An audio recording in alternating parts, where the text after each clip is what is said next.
At 7:02, we'll open up tonight's meeting of the Clinton Board of Selectmen. Welcome everyone back from a short hiatus. First off, we have a liquor license transfer. We'd ask the gentleman to approach the table, discuss this. Sure. Why not?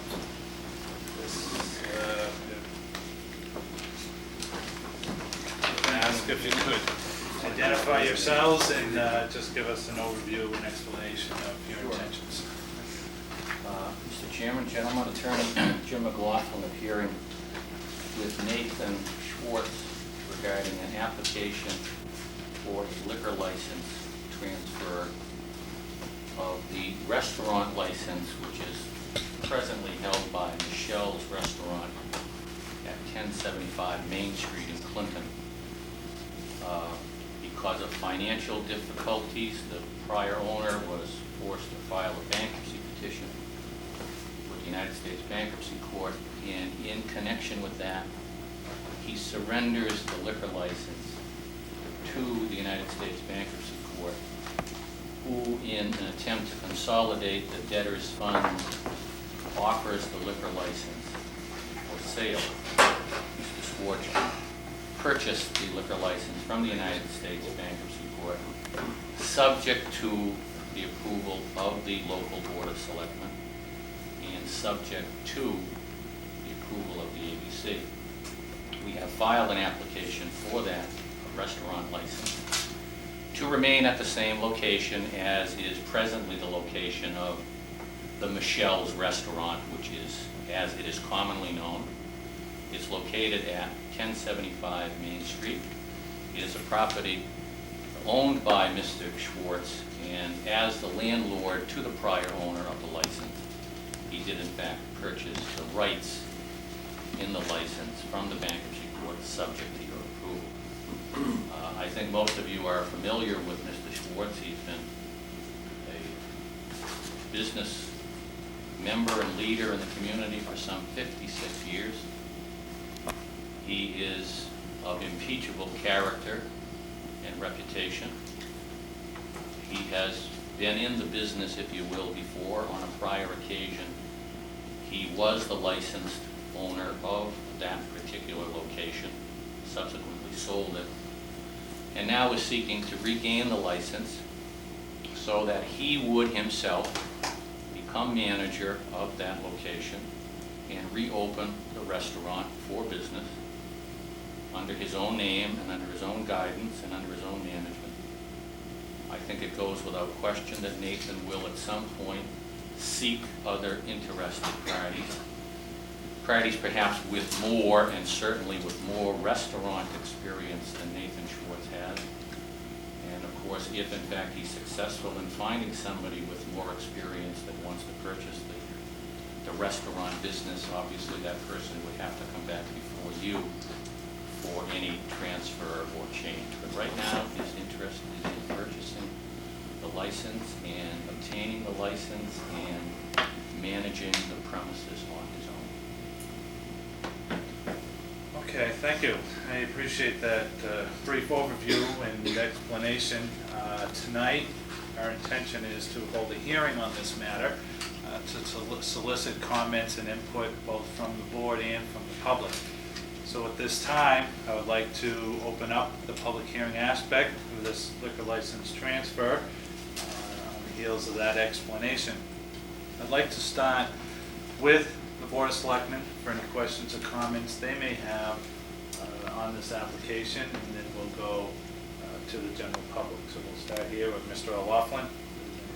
Mr. Chairman, the only comment that I would like to make is that I certainly would endorse everything Mr. McLaughlin said here this evening. I've known Mr. Schwartz for years and certainly is an outstanding citizen of this town.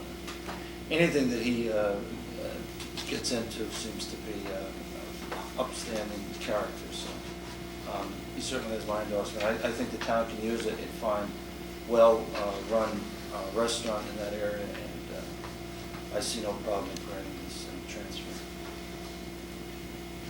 Thank you, Mr. O'Loughlin. Mr. McNamara? Thank you, Mr. Chairman. Myself, Mr. Chairman, I'll echo the same sentiments that Mr. O'Loughlin stated in regards to Mr. Schwartz's reputation. Certainly, I would never question it. My only question was answered in Jimmy's, Mr. O'Loughlin's statement that if he is in fact going to manage the restaurant himself, until possibly some future time where he might find another business partner or whatever. But that was my only question, was who was Laurie, and maybe evidently this is just a name. Okay, great. I have no problem with it's been established as the mayor for what, 10, 12 years?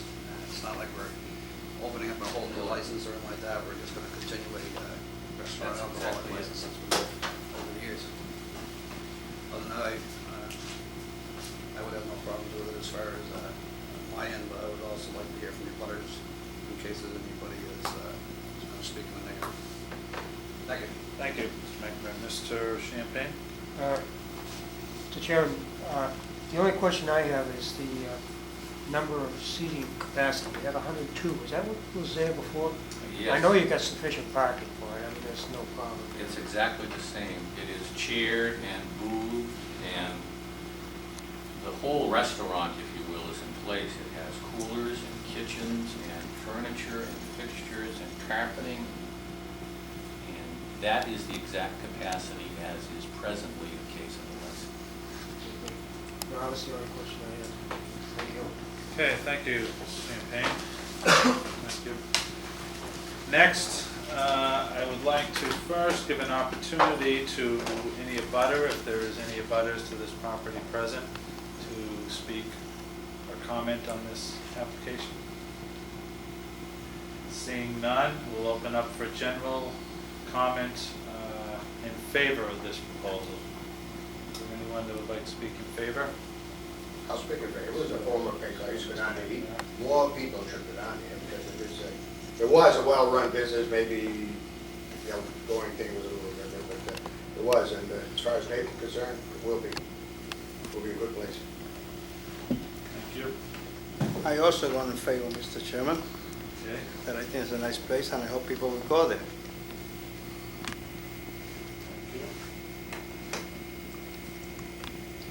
Thank you. Any other? Mr. Chairman, I just might add, I go along with the sentiments of the selectmen, that the license in Mr. Schwartz's hands couldn't be in better hands. So I think, I certainly for one would be highly in favor of what's going on. Thank you. Thank you.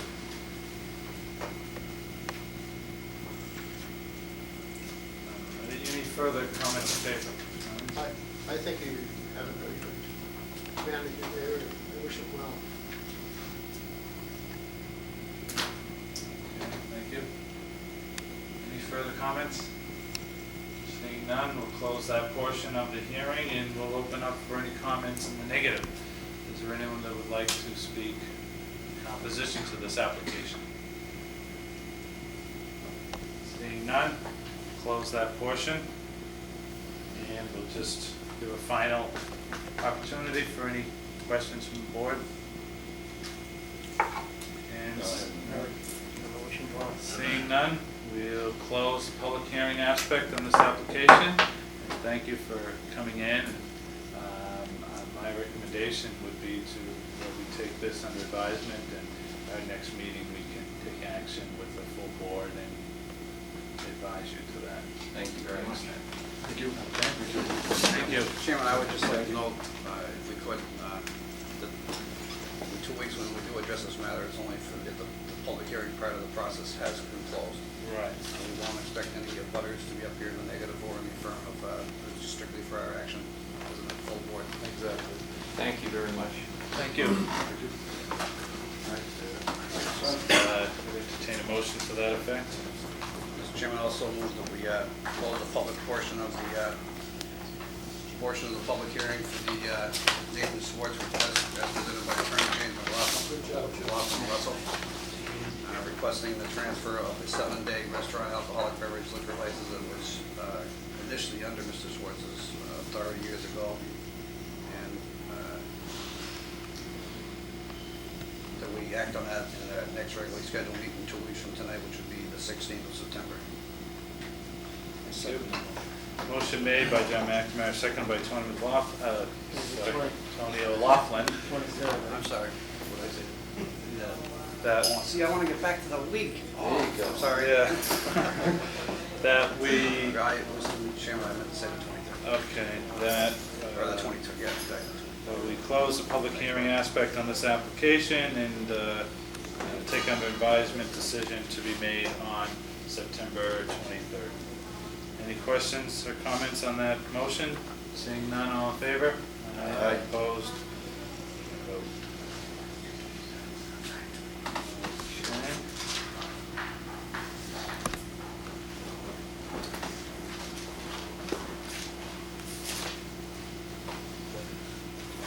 Okay. Do you want this application? Yeah, just get it from me, okay. Next order of business, at 7:15, we have Robert Champagne to discuss cable program around town. Bob? Mr. Chairman, first of all, just let me say that, every person here has been asked by Continental Cablevision to use Channel 30 as a forum to discuss issues or any other matter. And I previously used it as an editorial last September, talking about the MWRA. And I spoke for some 20 minutes even at that point. Last week, with the schools opening for the new year and the busy fall schedule of events that will be occurring, I decided that the citizens now could be best served by promoting the many activities that Clintonians would like to know about, and therefore came the new program, Clinton Around Town. I did call Chairman Ward as a matter of courtesy to let him know what I was doing, never expecting that the show would have to be reviewed by the Board of Selectmen. Which, no matter what you call it, in my opinion, is censorship. But what I'm going to read to you now is the script so that we can discuss this and offer your opinion or approval or disapproval. And that Continental can make a decision whether the show will be televised. I know that Continental also, I guess, has provided tapes to everybody here.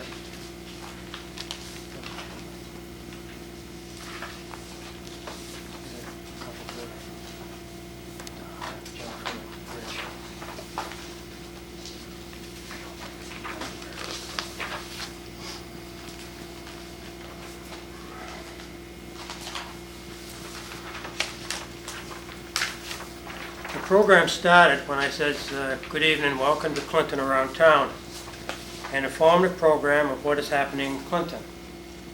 We hope you like it, but in any case, Continental Cablevision would like to hear your comments and suggestions to keep the community better informed. It's your town. The statements made here tonight are my own and not necessarily the opinion or views of other members of the Board of Selectmen, and be the same information that I would say to any newspaper. I'm not here representing the Selectmen. This is to inform the citizens, a news outlet. The backdrop picture of Clinton was donated by Andy Friedrich of Kinnear Insurance, and we thank him very much. My guest this evening is Russ Stewart, who a little bit later will be telling us about the 125th anniversary of the Turners. Welcome, Russ. On topics, I discussed the MWRA. People in and outside Boston are starting to realize that Clinton is not the cause of the high water rates for the MWRA's 2.5 million customers. The outfall pipe in Boston Harbor has already cost the agency's ratepayers $110 million. This is $44 a year compared to the 40 cents per year for our sewer plant. Needless to say, the MWRA has some questionable credibility. Even Cape Cod officials have decided to start a legal defense fund against a possible lawsuit against the MWRA. Most of this information was taken from the Boston Globe, just as for the record. On the landfill, the process is continuing with RCI addressing the problem of the gulls that the DEP has questioned. Also, RCI was recently merged with United Waste Systems Incorporated in Greenwich, Connecticut. There is no change in management, and Mr. Foley remains as president. Road paving. Superintendent Bill Gilmore of the DPW has stated that the road resurfacing will start around the middle of September. Manhole covers and catch basins will be raised first to the new level and hopefully will be completed by the first week in October. Roads to be completed are Main Street from the fire station to Franklin, Union Street from Main to School, all of JFK Avenue, 1,900 feet of Green Street, and possibly some of Chase, or until the money runs out. On special events, Clinton Schools opened yesterday. I realize this has been delayed 1 week, so some of the activities I'm going to be mentioning have already occurred. Clinton Public Schools opened yesterday for grades 1 through 12, and kindergarten will start next Tuesday, September 8th. Good luck to all the students, and we hope you take advantage of this opportunity to learn and grow. The Principal's Hour, the first of the year, will be held next Wednesday, 9/9 at 7:30 p.m. It will be in the cafeteria at the high school, and of course this is open to all parents of high school students, and a good opportunity to talk to Principal Ed Philbin. I know the children just started school, but we would like everyone to know that the first early release day is Tuesday, September 22nd. As for sports, varsity football, the first game away against Hudson on September 18th. The first home game is Friday night, September 25th against Maiden. A bust of Bingo McMahon will be presented also that night, so come to the game and honor Bingo. A larger ceremony will be conducted on Thanksgiving Day, and that will be at 10 a.m. All other home games are at 7 p.m. under lights. Some of the other sports schedule is, and I'm probably not going to read all that, but what I did, I read the schedule for the varsity football, freshman softball, football, the soccer, boys and girls. Everything was happening during the month of September and the nights that they were occurring. So for the sake of time, I just won't read it, and if this goes on television tomorrow night or whenever, you'll be able to see the schedule at that point. As the new school year starts, we wish all the coaches and their teams good luck and have fun. As stated previously, my guest this evening is Russ Jewett, who is Regional Counselor of New England and New York for the Turners. Russ, if you could let us know about the 125th anniversary of the Turners and the events that will take place on September 25th and 26th. And Russ Jewett and I got into a conversation about all the events and things that are going to happen with the Turners on September 25th and the ball on the 26th. And also we discussed in November, Germantown will host the Germantown Historical Preservation Project. And that will be on November 7th and 8th. And the German General Council will be visiting Clinton at that time. So we got into discussion of that back and forth just on that particular event, and I'm sure it'll be well attended. The Holy Rosary Fair on September 19th with a chicken barbecue from 12 to 6 p.m. There are lots of booths and games and prizes, and Father Nally was hoping that the crowd would even be larger than the last year, which was an exceptionally large crowd. So we wish Father Nally and the people that worked on this Holy Rosary Fair good luck. The Clinton Exchange Club on October 18th at the middle school will hold its annual fall flea market. And Russ Stewart also went in to discuss that have been held down here at the park, and seemed to have better response and public response by holding it at the middle school, and the parking is better and so forth. The St. John's Craft Fair will hold its second annual craft fair on November 7th for the benefit of the St. John Gym. It was such a success last year that it was decided to have this event every year. And I understand just about all the space is rented out, so that'll be well attended. And that goes to help support the St. John's Gym for the renovations because of the insulation that's coming down from the ceilings where they're playing basketball. Also, don't forget to vote in the election primary, which is September 15th. The polls at Town Hall open from 7 to 8 p.m. Personnel Board. Interested applicants mail your resume to the Selectmen. This is a new board approved at the last special town meeting. So you'll be able to act with total independence. You cannot be related to anyone that works for the town or elected or appointed to any board or commission. The next school board meeting is Tuesday, September 8th at 7 p.m. and that's in the superintendent's conference room. And the next selectmen's meeting is Wednesday, September 9th at 7 p.m. in the selectmen's office. There'll be no school or work next Monday, Labor Day, legal holiday, unless this is all transpired. On news, The U.S. Justice Department last week commended the Clinton Police Department for the job they did in drug investigations and conviction of 11 men. The department received a check in the amount of $9,552.97, which will be used for drug enforcement and education. Congratulations to Chief Lovinger and the Clinton police officers. The block dances also ended last week, and hundreds of kids enjoyed their music, Not Mine, and the social atmosphere, and we want to thank the Police Association for another summer of successful dances of fun and fresh air. The Clinton Area Chamber of Commerce will be starting their third annual membership drive, which will run from September 9th to September 18th. Also, the James 215 Kitchen. Can you volunteer 1 day a month for 3 hours during September? Call leader, Joanne, 365-6349 down at the weed office if you want to help people in need. Again, they feed 20 to 30 people every single day, and it's a well attended event and well supported, and they just need volunteers to help with the work so it's not hard on everybody else. A final note, the hospice program caring for the terminally ill and the families at home. Volunteers are needed to offer assistance and comfort and companionship here in Clinton. The training program will start on September 15th. And if you're interested, call Catherine Haddad at 756-7176 in Worcester. A final note, if you're 65 and older, don't forget to get your flu shot at the Town Hall on October 28th. That's on a Wednesday, or if you need more information, call the Board of Health at 365-4115. This completes the first Clinton Around Town program, and we hope you got something out of it. Future programs may include the towns around Clinton with various hosts. Won't you write this channel with your comments and suggestions? I want to thank Charlie Cook, the director, Joe Smazlowski, and Chuck Fisher on camera, who made this possible. Good night. God bless. The program was taped on August 31, and it was to be aired on September 2nd.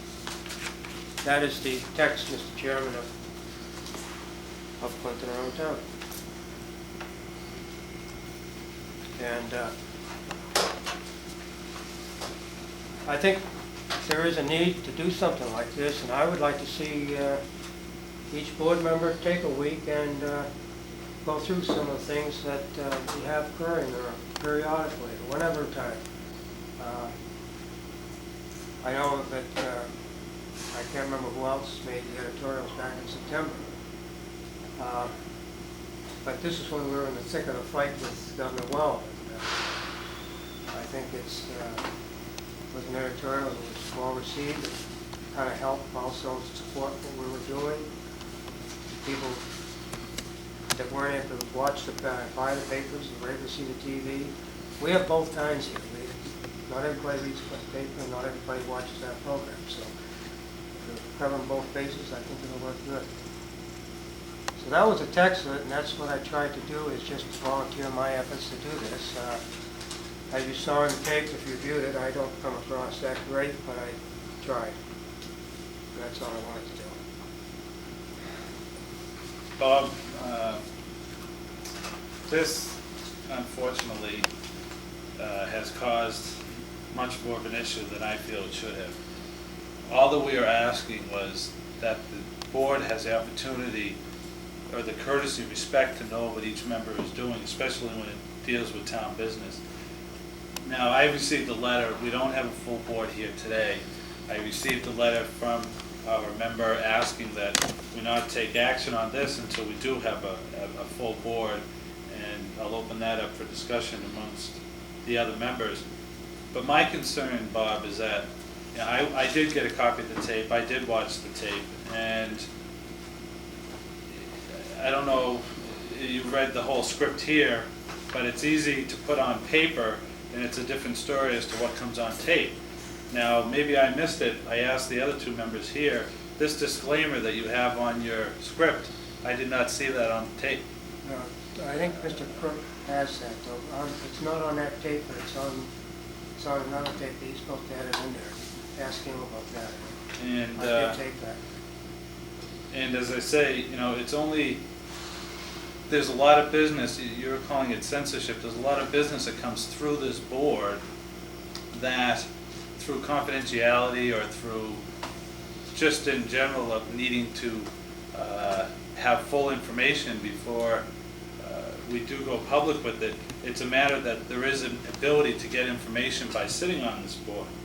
So that's what my concern is, that as in, you mentioned about the personnel board, and we haven't discussed what the requirements are going to be for that position, yet you were already stating what some of the requirements are. And see, some of that, this is some of the things that are my concerns, that, if, all we're asking, whether it's anyone on the board that's doing it, if it deals with town business, just give everyone the courtesy to know, so that if anyone has any input or if the information needs to be corrected. You say that you're not acting as selectmen, but when I reviewed the tape, there was a couple instances that you said we, or when you talked about the meeting on tonight, you said our meeting will be on Wednesday, September 9th.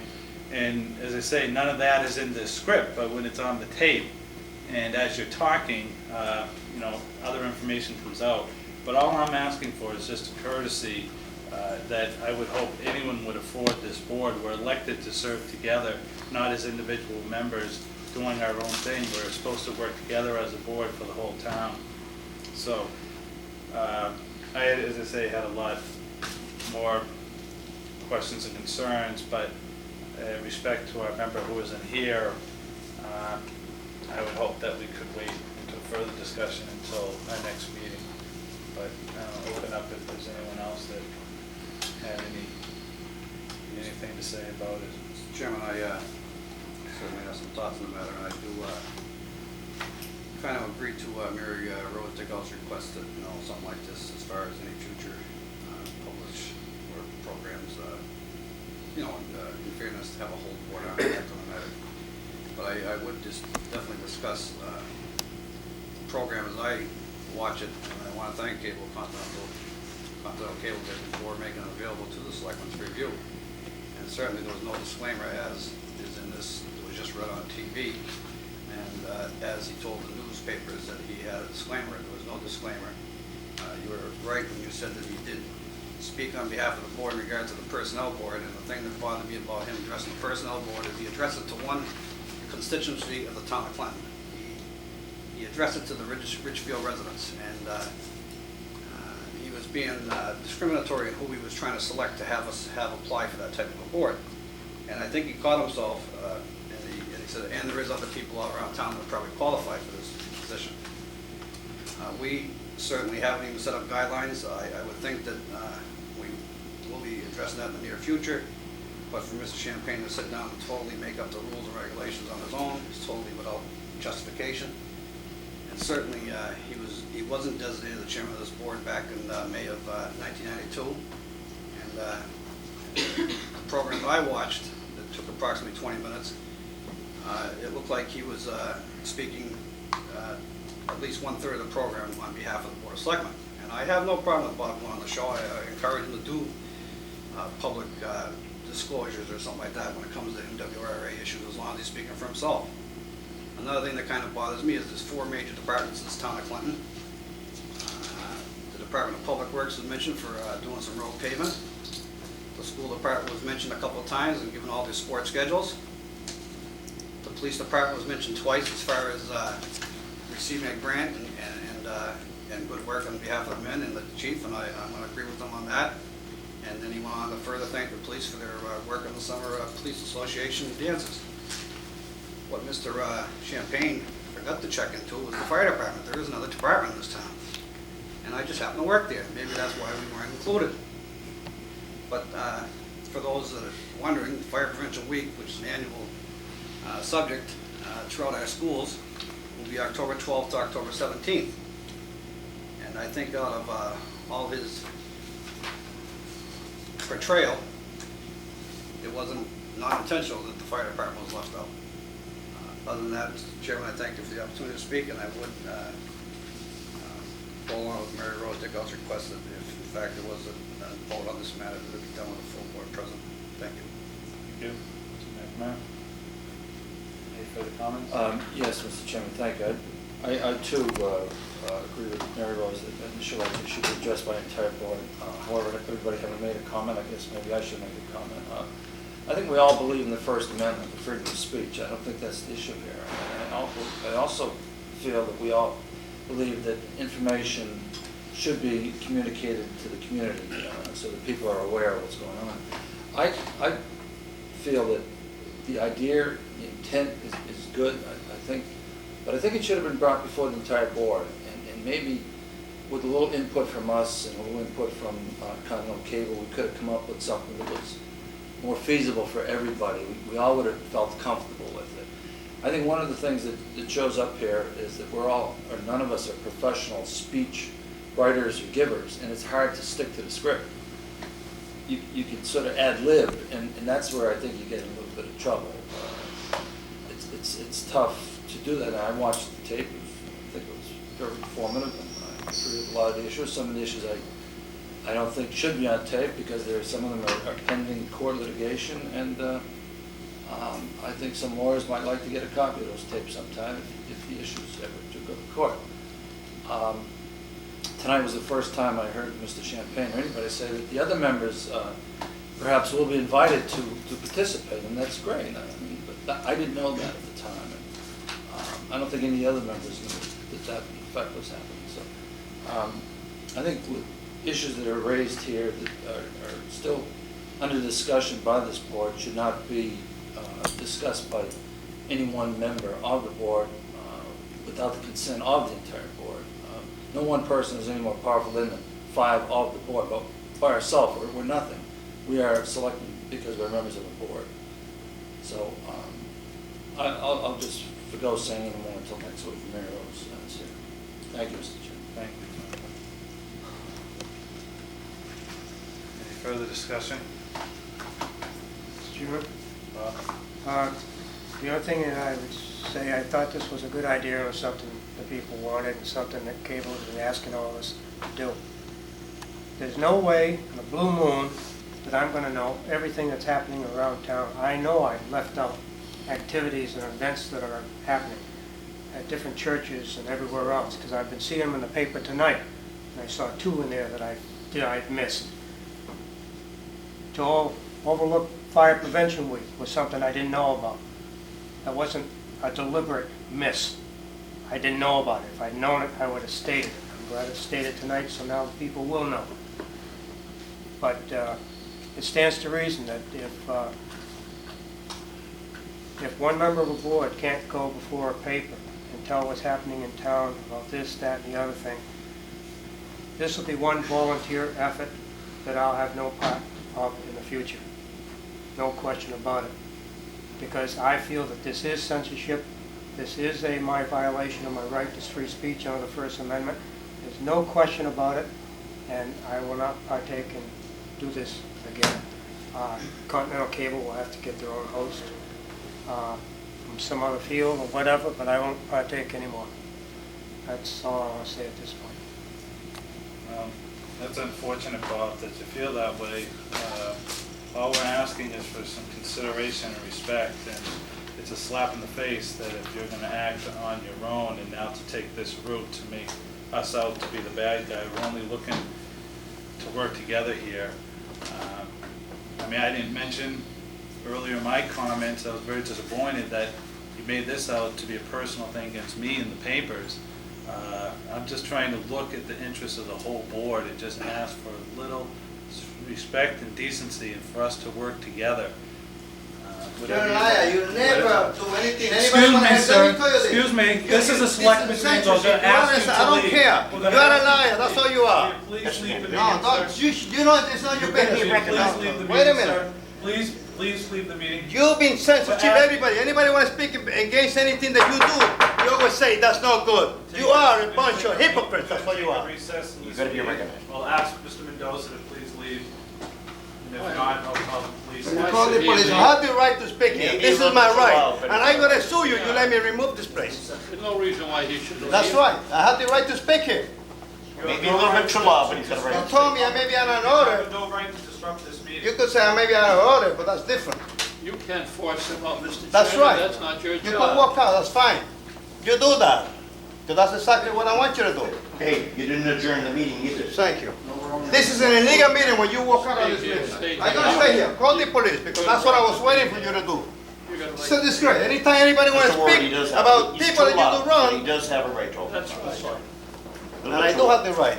This is what, I want people to see what's going on in this town. But you gotta be recognized. But they don't Mr. want Man. you to recognize. I understand that. Don't blow up. My name is Marriage Oscar temper or what? Mendoza and I live in one police place. What are you, marriage temper? Oh, maybe I'm an understand. Who knows? Wait till I get you. Wait till I So get you you. gonna call the police because I'm in a meeting? This is a joke.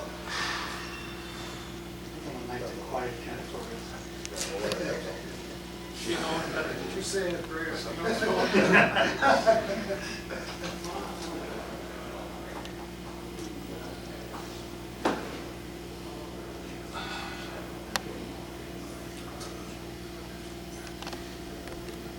Charlton, looking forward to your speech. Or has enough been said already?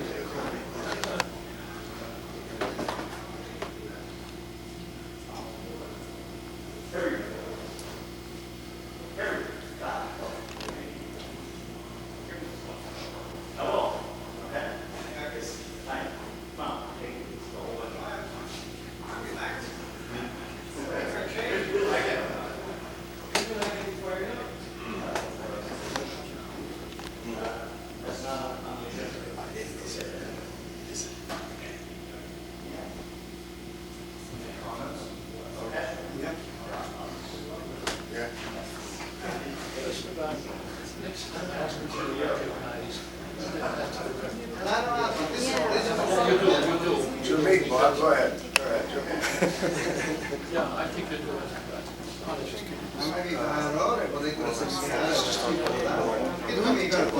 Just focus on the empty table. Let's take a break. Please on yourself.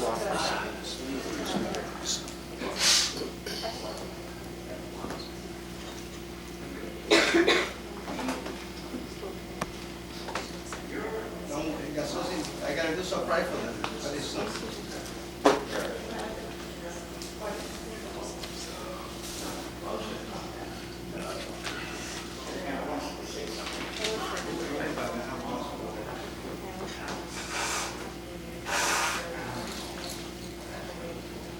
I hope you cut that on tape. Good girl. Not at all. I'll have 12 copies.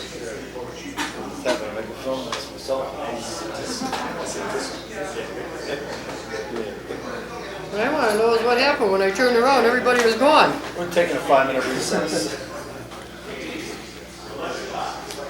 Don't break that tape because you're gonna use that in court. I think you got a little action going on in the hallway too. You want to move your camera up there?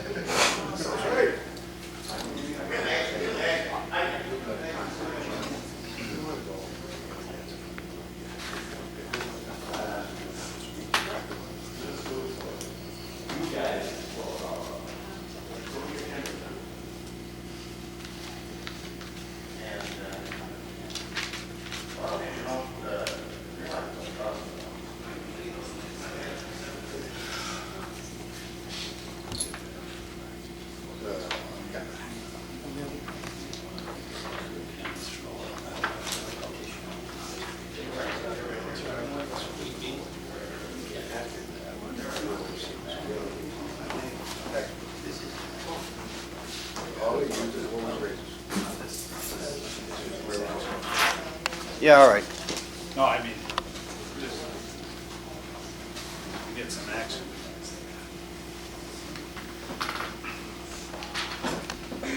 At 7:41, we'll reconvene the September 9th meeting of the Clinton Board of Selectmen.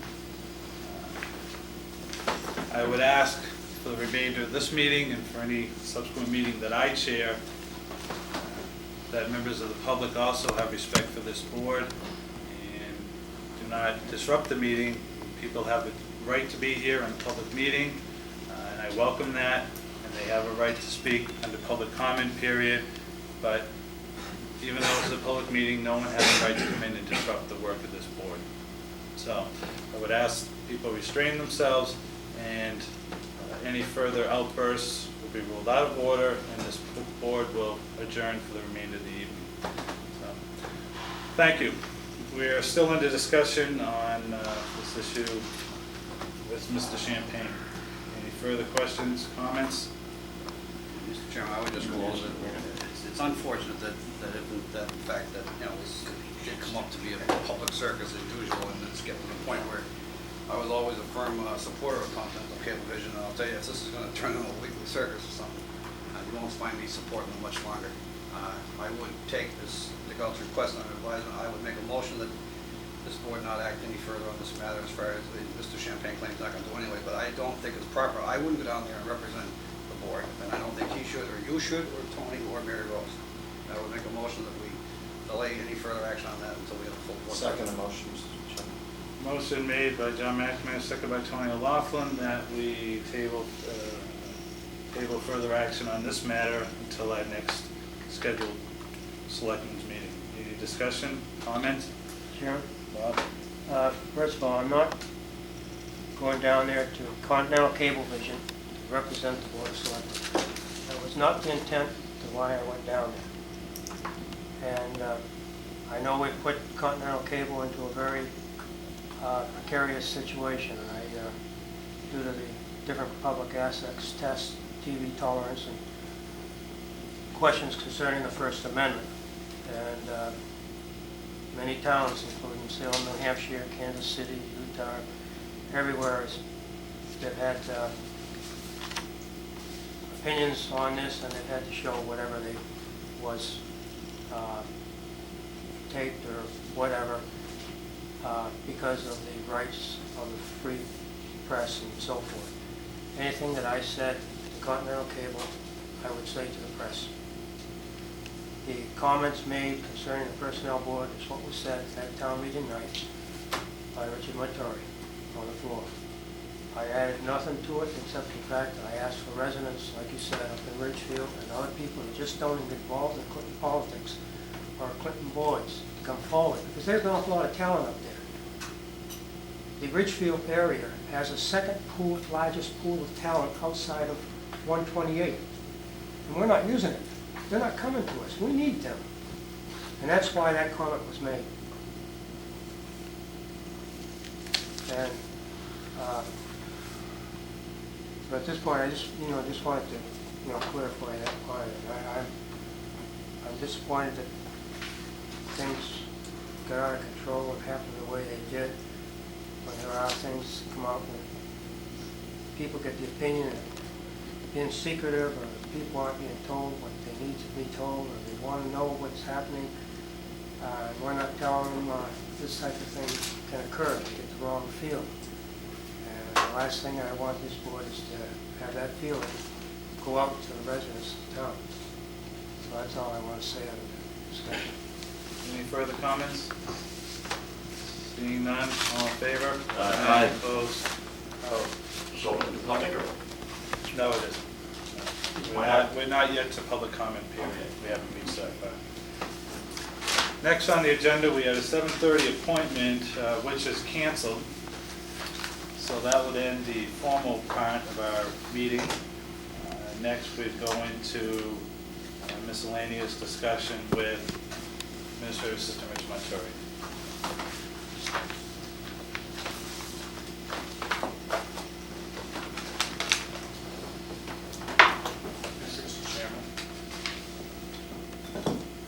Chairman, before I go into the background information we sent to the board yesterday, there's several pieces of information that came to the board that should be read.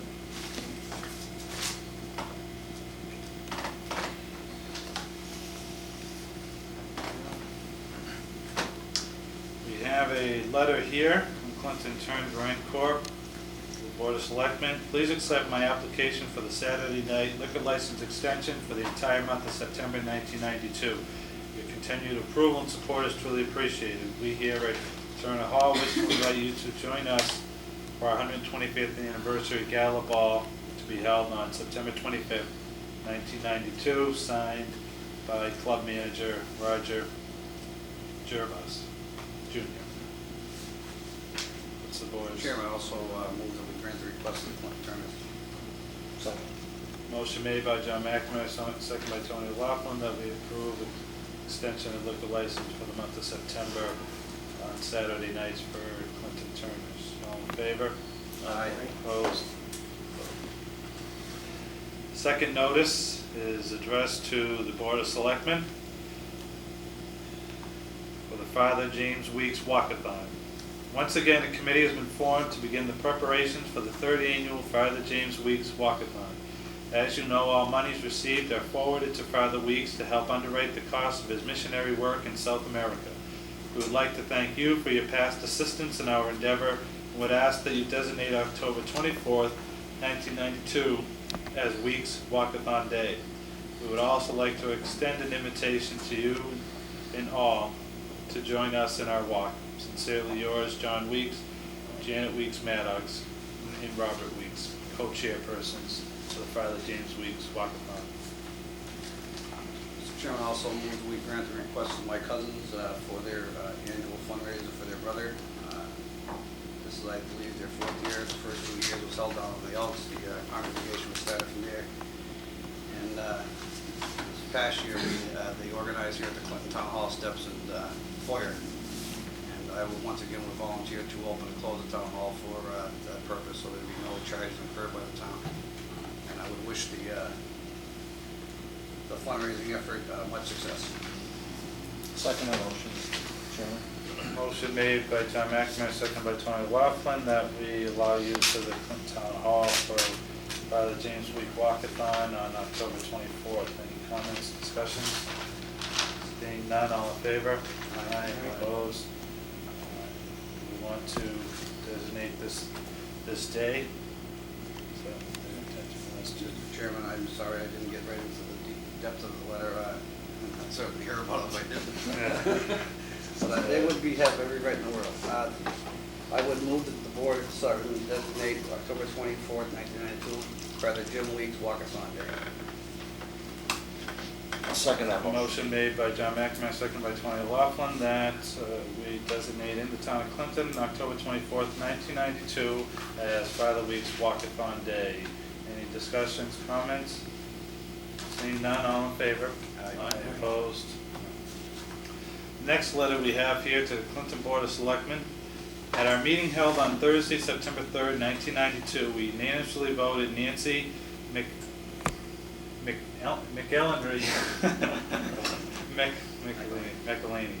of 27 Orange Street in Clinton to replace Philip Gagne of, I'm not doing too good with names today, Gano, on our Disability Commission. Nancy has faithfully attended all our meetings and has volunteered to help many times in the past and has shown great interest in serving on our commission. We're asking the Board of Selectmen to officially appoint her to our commission. Thank you in advance. Signed, sincerely, Jackie Wheeler, Commissioner on Disability. Mr. Chairman, I would so move that appointment be named. I'll second. Motion made by Tony Laughlin, seconded by Bob St. Payne and John McNamara, that we appoint Nancy to the Disability Commission. You're not going to try that again? Yeah. Any further comments, discussion? Seeing none, all in favor? Aye. Opposed? No. Another letter here is addressed to Mr. William Gilmore with a copy of such delivered to the Board of Selectmen. And the letter reads, Dear Mr. Gilmore, it is with much regret and sadness that I must give this letter of resignation to you. Although I have worked for you for a short time, I have gained many valuable experiences. I enjoy the work that I do, and it is for this reason I am truly sorry that I must leave. Like any other professional, I take pride in my work, and I can no longer feel this way in the position of town mechanic for Clinton. The work that is my responsibility cannot be effectively done, partly due to the budgetary constraints that are placed on all of the town departments. Again, it is with deep regret that I must say that as of September 18th, 1992, I will no longer be an employee of the town of Clinton. Signed, sincerely, George J. Oberg, Town Mechanic, Town of Clinton. Mr. Chairman, before we vote to accept this resignation, just like to note that I was one of the members that supported Mr. Oberg, and I'm very sad that the fact that Georgie's going to be leaving us. Definitely a very well qualified individual for the position. However, as he states in his letter, budget cuts just wouldn't allow him to perform the position that he's used to working on vehicles. He's normally used to, if there's a part or something missing, or I shouldn't say missing, in need of repair, he would rather replace it and guarantee the safety of the vehicle and the safety document of the vehicle rather than make a haphazard repair job. And I kind of wish that Gigi would reconsider this resignation. However, I think he's firm in his beliefs. I had him talking this morning. He was doing some work for the fire department, and I think he's pretty firm. And I'd like to thank him for his service. As short as it was, I still like to thank him. And also like to thank him for his service to the town, and regret that he doesn't feel comfortable in the position. I know we are going to encounter a lot of bumps along the way. This is a new position, and I think there is some room for improvement, and I respect Mr. Oberg's decision and feeling, as Mr. McNamara stated, as to how he operates, and unfortunately that we weren't able to at this time provide that here in town, but I wish him well, and again thank him for the time he did give to the town. Mr. Chairman, Bob? I also would like to thank Gigi. I didn't really know him until we sat for these interviews, and I got to know him when he started working down there, and he did tell me about some of the problems that he was encountering and so forth, and I was hoping everything was going along okay. He's a professional with an awful lot of expertise in accomplishing tasks at minimum dollar, and I think the board made a real good choice in appointing him, and we're going to have a real tough job finding a replacement for somebody with his ability. So I again wish him well, and I'm sorry to see him go. Thank you. Mr. Chairman, I too second that motion. Mr. McNamara, congratulate him.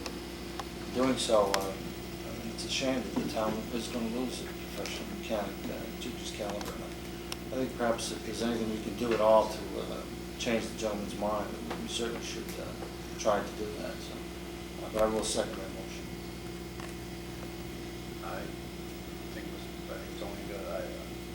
I will make it in the form of a motion. Okay. I do accept his resignation with deep regret, and wish it could have worked out to better ending than it did. Second. Okay. We had a little backwards here. Well, I said before I made a Yeah. motion to, I just like to go on record as stating. Good, thank you. Thank you. Motion made by John McNamara and seconded by Tony O'Loughlin that we accept with regret this resignation of our town mechanic, Mr. George Oberg, and wish him well and good luck in whatever he does after the town of Clinton. Any further comments? Mr. Chairman, with the board's permission, I'd like to, talk to Gigi. I think maybe all of us should talk to him to see if there are any problems or any things that's happening down there that he added in addition to money constraints or anything else. I think we'd like to know about it, so that if we appoint somebody else, we don't lose that person 3 to 6 months down the road. I'd just like to, be able to have that opportunity to talk to him. Okay. No further comments, questions? All in favor? Aye. Opposed? Vote. Thank you, Rich. Next. Package of two, Excuse me, Mr. Chairman. What were we voting on, Bob's renewal or the acceptance of the Acceptance resignation? of the resignation. You're opposed to it? Oh, you, okay. No, we just accepted the Oh, resignation, okay. all Okay. unanimous in favor of accepting the resignation. No, I thought you said you were opposed. Oh, no. No, because like Bob was mentioning there about possibly talking to him, and I did get some of his feedback to what, how we may improve in the future, but the whole thing was down to dollars and cents, and it's certainly not the poor pay that we were paying the gentleman. That wasn't his complaint. It was the fact that there was not enough money available in the different departments to properly fix the equipment, or at least, not to say properly, but rather than replacing parts, he was faced with trying to make haphazard repairs. He was very concerned about his liability and the liability to the town with such type of repair. Thank you, Mr. Chairman.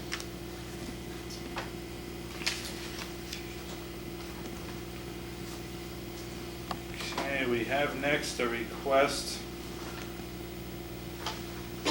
for a one-day wine and malt beverage license for the Fall Festival to be held on September 13th, 1992 at Our Lady of the Rosary Church. The place will be the church grounds at the Rosary on 1 Cross Street in Clinton. The hours of operation will be from 11:30 a.m. to 5:30 p.m. This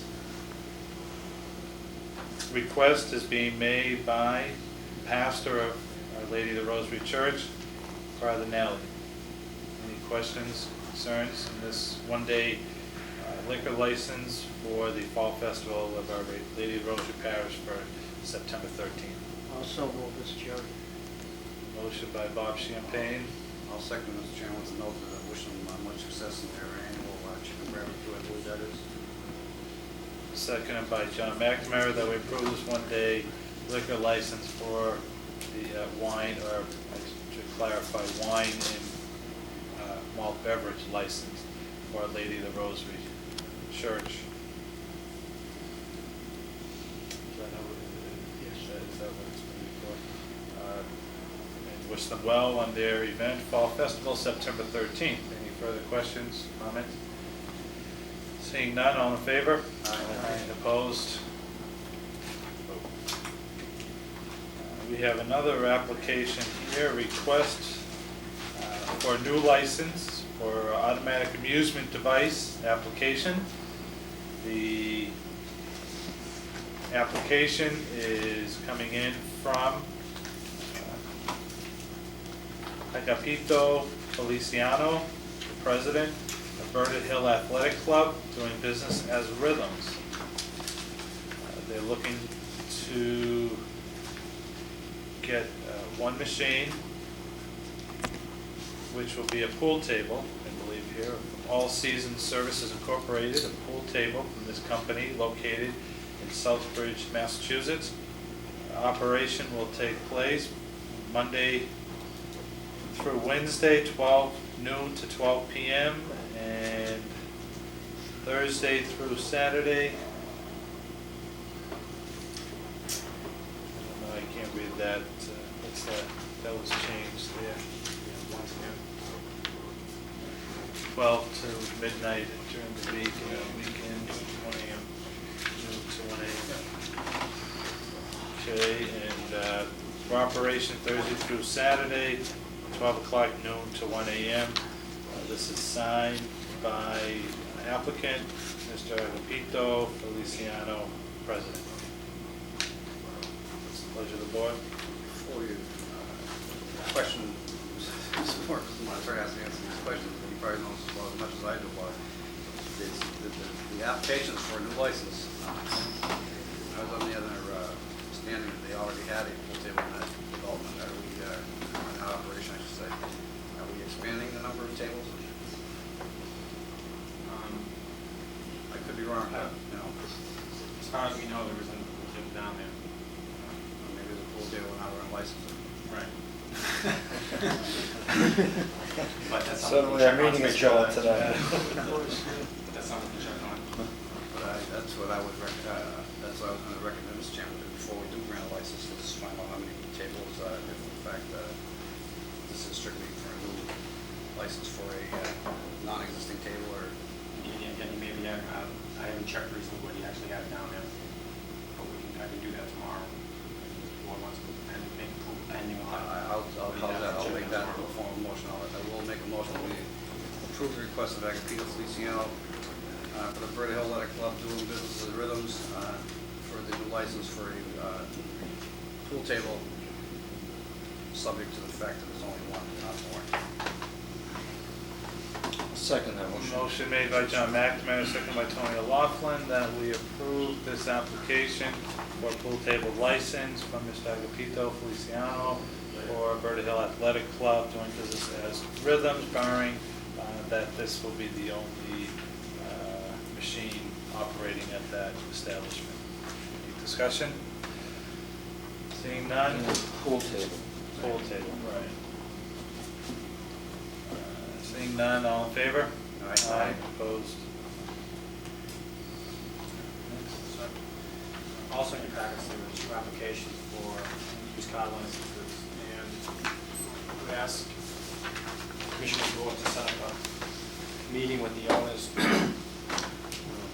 the applicants for each license for the next meeting, to give the board a chance to discuss their applications with them. One is essentially a renewal of a license that expired about a year ago, and the other seems to be a new one. I would ask that at the next meeting I schedule both applicants, give the board the opportunity to ask any questions they might have, and if the board wanted to take a look at the property prior to the next meeting. Is that okay with the board? Set up a meeting to have them in next meeting? Okay, thank you. It's fine with me.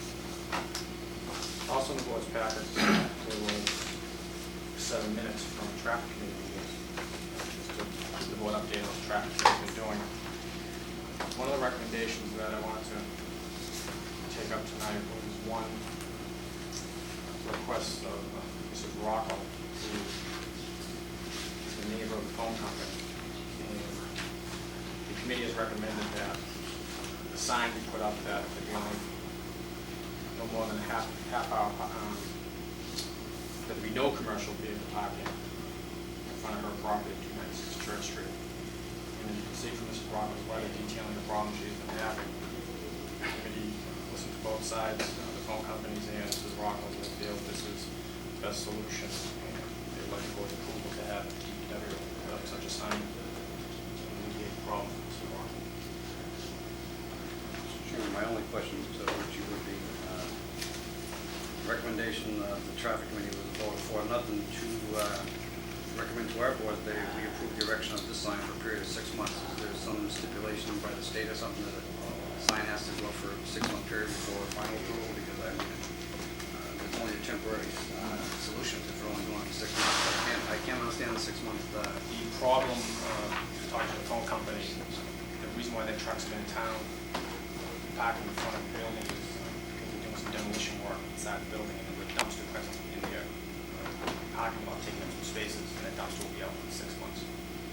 So after 6 months, there shouldn't be any more problem with the vehicles parked in front of our house, and we get to use the lot.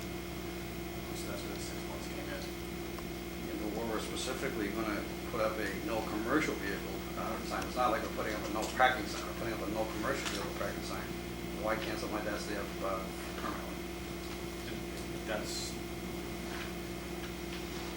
Because regardless if you're doing demolition work or not, Right. the typical company does have a number of Right. vehicles parked outside that I think- Church Street as well as the High Street, Chester Street.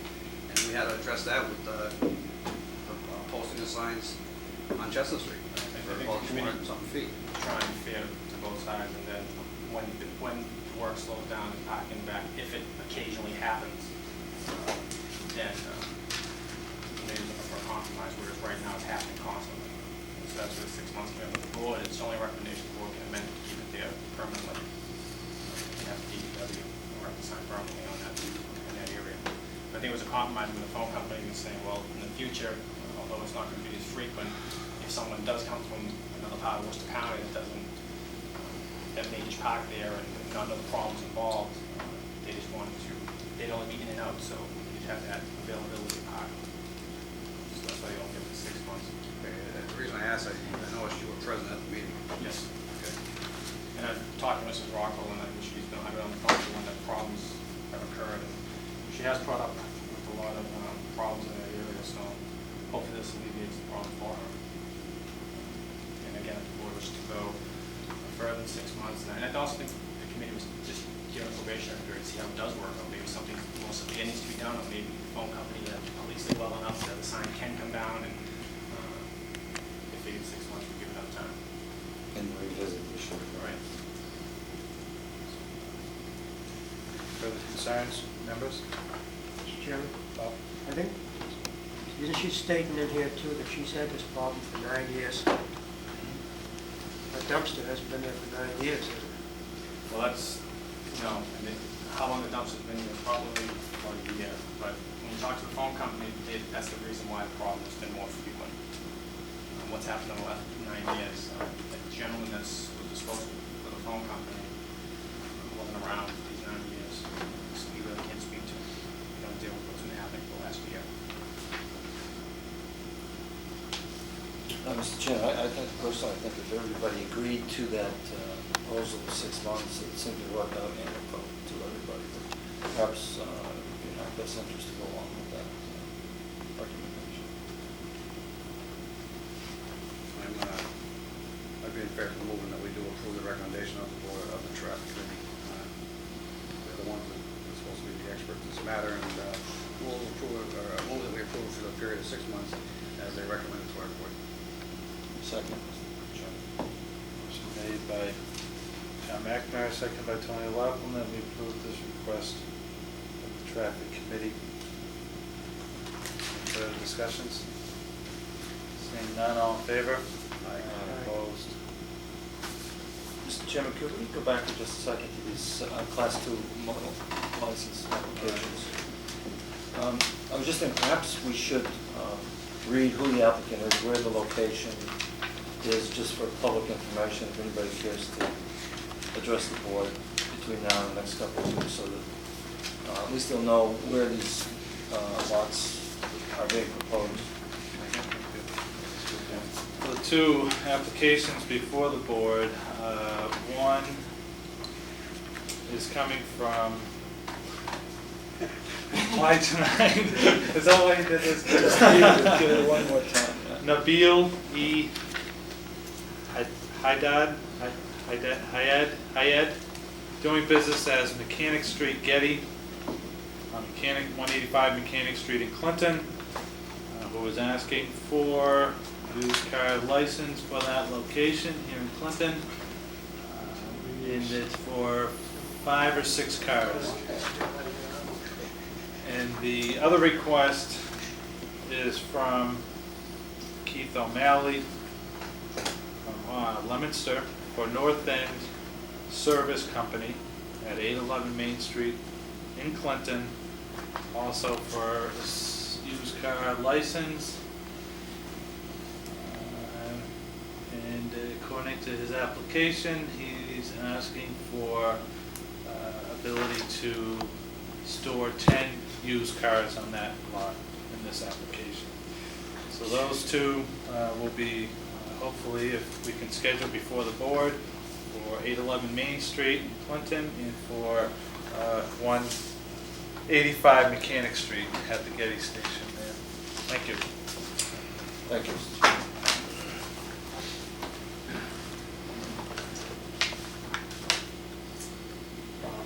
The memo I sent to the board, I made reference to appointments that need to be made to the various committees and commissions, and any openings that are on the commission or appointments that are being made.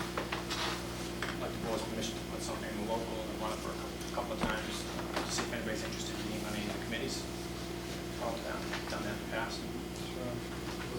There is? Mr. Chairman, Rich, do we have a list? Yes, and I'll provide the board. I didn't have a chance to get it for tonight, but we'll do a list of what's open.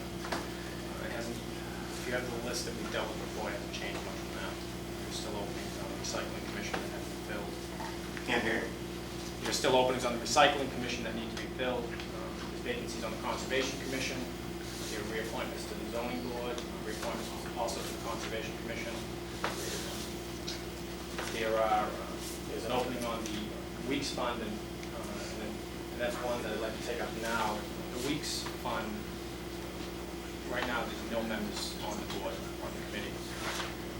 Betty Pletchke and Betty Godomsky would like to be appointed to the committee, and I'd like to know if the board could act on that tonight, because funds need to be expended from that fund to pay for library books and other expenses of the library. So wouldn't have any problem with that Betty Pletchke and Betty Godomsky get appointed so we can meet and take care of that fund. Betty Pletchke's husband was a treasurer for many years, and his so she's well familiar with the fund and more qualified to administer it. So wasn't having a problem with that committee, we can appoint those two, and then we'll advertise for another person to have any interest in the fund. Okay, excuse me, Chairman. There's three members.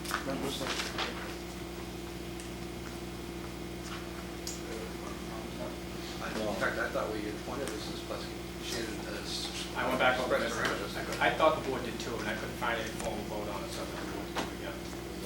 All right, well, we'll make it official tonight. Right, just, especially with the spending money, I couldn't find the official What's the vote. second name, Rich? The second one, Betty Dodge. She's been on the board before. Chairman also moved to appoint Betty Godomsky and Betty Plesky as two members of the Weeks Trustees Fund. Is that it? Second, Mr. Chairman. Motion made by John McNamara, seconded by Tony O'Loughlin, that we appoint Betty Godomsky and Betty Pletsky, members of the Weeks Fund Committee. Any problems or comments, questions with members of the board to take that appointment out of turn? Seeing none, all in favor? Aye. Opposed? Vote.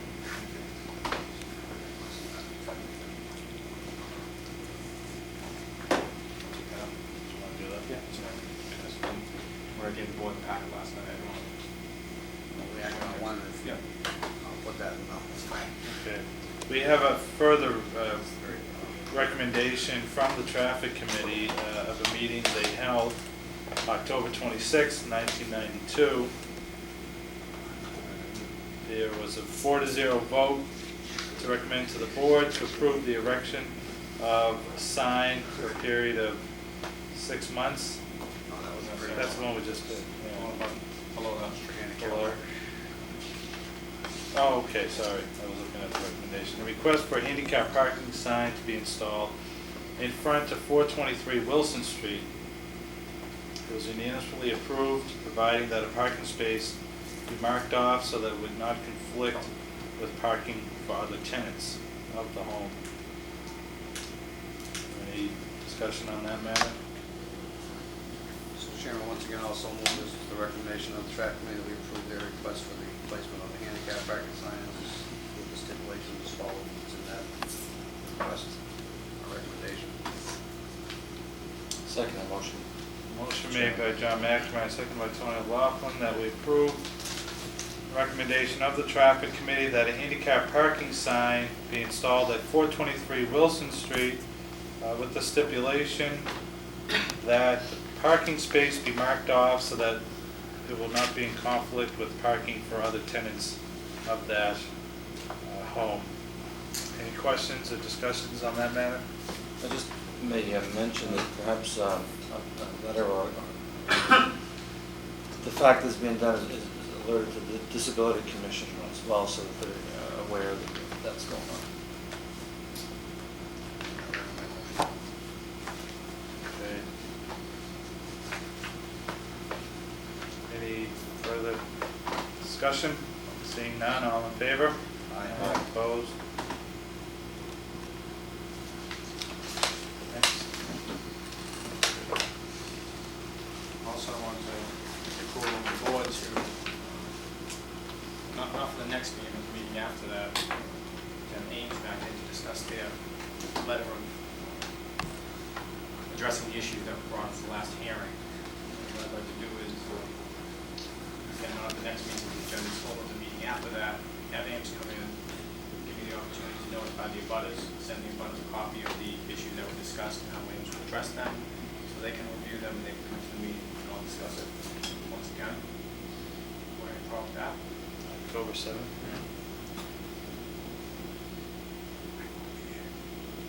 Discussions on that? No, Mr. Chairman, in fact, if you want a formal motion, I will approve the request of Mr. Montori that we do set up a follow-up meeting with Ames regarding the requests of this board as well as the concerns of neighbors for October 7th, 1992. Motion made by John McNamara, seconded by Second.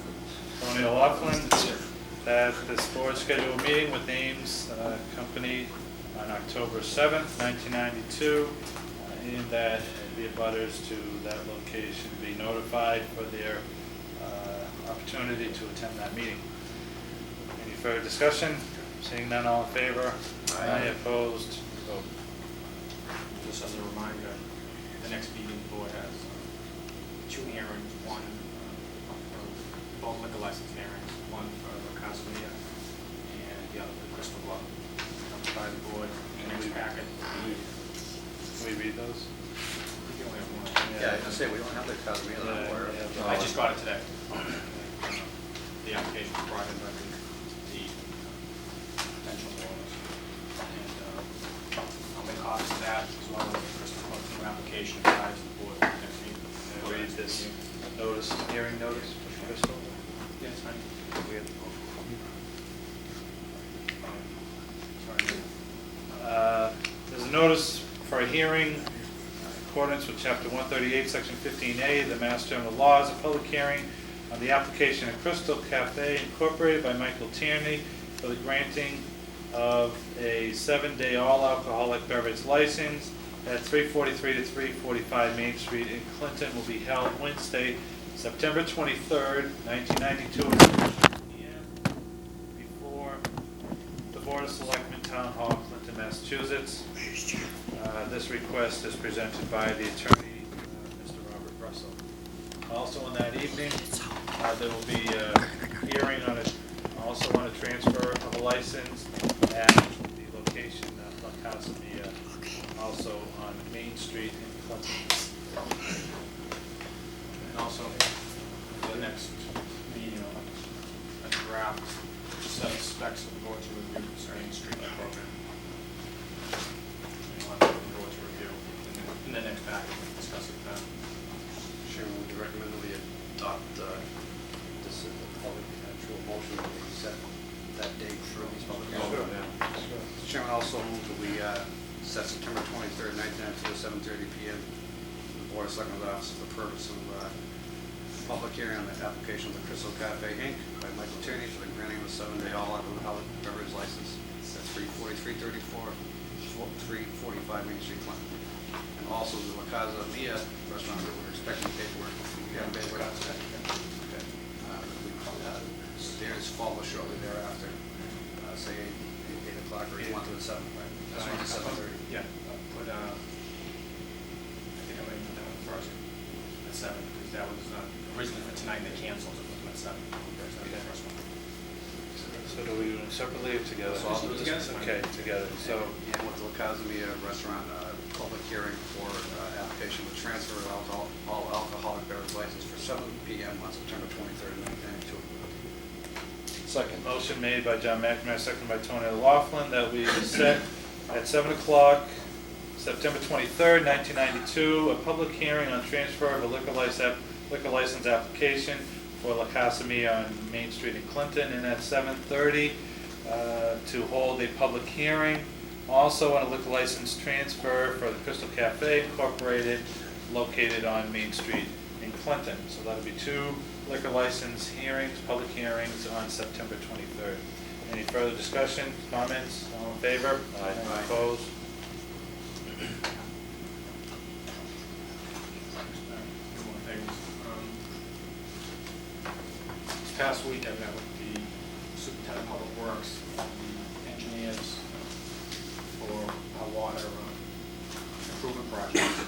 The board last week signed the notes, the bond issue to continue water and sewer improvements. And I met with Tom Dean from Fran and Henry, and we're keeping to the schedule that was originally presented and approved by the board, which was the conclusion of the transmission loop across the Natural River out to Woodruff area, the connection of the middle school water line, and the improvement to the KSC's water line. Also, and that is Stone Street and the harbor area. And the way it will be done is fast, Mr. Egan to put everything on the fast track, and then specs and bids will be ready by the second week of October, and all work is done in this construction season. And we're going to bid it. One project will be the transmission loop, and then little bit, a separate project of all the other water improvements together. The harbor, the Stone Street, and the middle school connection will all be one project. DPW's water department wanted to take the KSC on their own. That's something that they can do. So we're moving forward and doing improvements that were approved by the Board of Selectmen. The sewer improvements, I met with engineers from Ross and Associates. They're in the process of designing and finishing the specs for Weetabix drain line that the board also approved. And that would be, again, the end of September, beginning of October, specs will be ready to go. And again, since the size of the project is that large, work to be started and completed this construction season. So we're now moving forward. Mr. Gilmore has undertaken some sewer projects on his own with his department. As we all know, he finished the Robin Memorial Drive some time ago, and they completed the Oak Street sewer project. That was again on the list. We're doing that at significant savings. So we're right on schedule with most of the projects that the board was presented with some months ago. Okay. Questions? Like to note that I think DPW should be given a round of applause by our board for those significant amount of money we did save. The first estimates we have, that Robert Street project were up in the high 30s, thousands. And I think they were there for $11,000 to $12,000 to $15,000. And the Oak Street job was estimated to be $10,000. I And I did it for a couple of times. Great job. Most definitely appreciate their work. Also, for information, the Community Development Office is preparing to submit their annual Small Cities Grant proposal. This year's proposal is similar to last year's. It has the home improvement program that the office has administered for the past several years. And they're also seeking funds for the bottle center. What we're looking to do is put an elevator, an interior elevator in the bottle center, and to update all the code violations in the building. Right now, there are problems with the fire alarm system, emergency exit signs, sprinkler system, and the glass in the front of the building is not up to code. It needs to be a tempered glass. The total amount of the grant application is approximately $590,000. Seeking $200,000 for the home improvement program, for a grant-only program. Previous years it's been a combination grant and loan program. This year we found out that we're finding that people are more eligible for grants and can't afford to take on a loan due to economic problems. So we're seeking a grant-only program because we feel the need is there, that the office through their program income, UDAG will provide money to give loans out where they're needed. So the office will match the money, $50,000 in loans being needed. But the program itself is a standard program that the office has run for the last several years, and actually more than that. Again, the bottle center is seeking about $310,000, and again, the interior elevator and code improvements. Work very closely with the Perkins School to develop the grant and the ideas in the grant. What we're seeking to do in the Bowel Center on the first floor is to put in a dental clinic. The Bowel Center has a commitment from every dentist to provide dental assistance to people on Medicaid. People on Medicaid are having a very difficult time finding dentists to accept their insurance. The Bowel Center will offer that type of care on the first floor. Also, at the Bottle Center, the Head Start program, which is currently located in Good Shepherd Church, will be relocating to the basement of the Bottle Center. They've received some funding to install playground equipment in the rear of the building, as well as do some improvements to the interior of the building to house the program. They're committed to building the Bottle Center. We're also committed to seeing wheat both at the Bottle Center and save some money on rent they're paying right now, and hopefully provide extended services to the people in the area with savings. So there are some great possibilities for the center, but the need for an elevator is important because the use of the building will never be fully utilized until an elevator to provide handicap access is provided. So the grant targets those code violations and feel we have a very competitive and strong grant, and what I'd like from the board is to vote to submit the grant on behalf of the town. And Mike, that Mike with all the information, you can sign off on it when it's ready. It'll be ready probably tomorrow. You can get it finalized today. We're still cleaning up some areas, but again, we feel very comfortable with it. It's similar to last year's. Mr. Chairman, I would ask Mr. Montori, I know back when the Burroughs Center first took possession of the building, that we, in cooperation with the Social Service Agency, as the money was allowed through grants such as this, in fact, they award the money. The Clinton Alcoholic Information Center was one of the groups that we were intending, at least hopefully, to move into that building. Is that still in there? That's still a possibility in the second floor. I've talked to the people at the alcohol center, and the question of how much space they need is still being discussed. Perkins School doesn't seem to have a problem with that, but again, it's accessibility to that second floor, renovations to that second floor. And until we do that, then we're not going to know who's going to move up there and how much space will be available. I think we talked about it. The space they have now might be better than what we could offer them if ours, but it's not ruled out at this point. Well, I would just like to go on record that, that in fact there is any way that we are able to, once funding is secured, that we do include them. They offer one heck of a program for town and area people that might be afflicted with that disease or whatever, and certainly would help us in the long run. We're paying rent for that center down there now, and we would save money on the rent as well as we'd be putting in a bigger area and more open atmosphere and stuff like that. And the goal, and Mr. McNamara is right, the goal of the Barlow Center has been to make it a centralized location for social services. And we've been actually started to accomplish that goal by including on the first floor the senior center, a vocational program that the Perkins School operates with its residents, and also the Disabilities Commission. So they've already housed, unfortunately, the first floor, but still large space in the entire building. And when we first talked about it, the alcohol center was something that we did intend to move in there. The intent is still there. It's just going to be a matter of what space is available once we get the accessibility to the second floor, once we find out what head starts can be utilized in the basement, and then we'll start picking spots for people to move into. Another thing that's moving into the first floor or into the building is going to be a food preparation service. It's going to be operated by the school. And the students at Perkins School will prepare the meals and provide hot meals for all the senior citizen programs and to the Head Start program. Again, going after the goal of centralized social service program, but also the integration and association of different groups in the social service programs. So moving in that direction, we're just hoping it can accommodate everybody that's interested in going to the building. This is the first step. Okay, thank you, Rich. Sure, Bob. Rich, in this proposal, do you have, like, each going to have 2,000 square feet or anything like that? No, not that definite. Because we did that in last year's proposal. We really broke down with who was going where, and we lost focus of the program.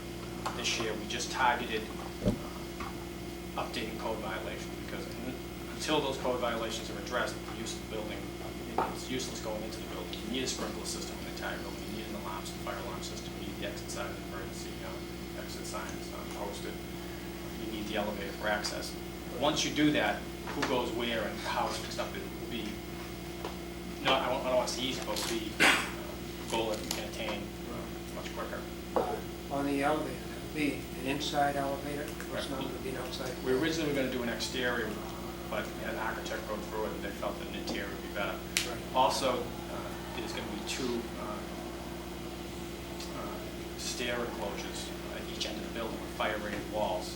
That, again, will be up to code. The building does not have that right now.